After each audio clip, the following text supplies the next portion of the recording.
এখানকার পরিবেশটা এতটাই সুন্দর যে মানে এখানে আসার পর মাথার মধ্যে একটা জিনিসই শুধু ঘুরপাক খাচ্ছে। এখানে যদি আমি একা না এসে আমার প্রিয় মানুষটাকে নিয়ে আসতে পারতাম বা তাকে যদি এই সৌন্দর্যটা উপভোগ করার সুযোগ করে দিতে পারতাম, তাহলে হয়তো আমার এই ঘুরতে আসাটা সার্থক হয়ে যেত। সবার উদ্দেশ্যে এতটুকুই বলবো, কখনো একা আসবেন না, তাহলে অবশ্যই মানুষটাকে মিস করবেন।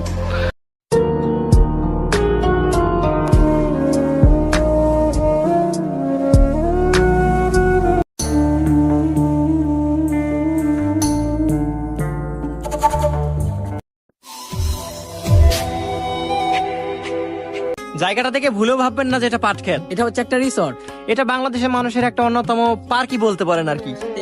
এখানে ঢুকতে কোনো টাকা পয়সা লাগে না, সম্পূর্ণ ফ্রি। প্রবেশ গেটটা চারপাশ দিয়ে খোলা, এখান থেকে ঢুকবেন, অন্য দিক দিয়ে বাড়িয়ে যাবেন।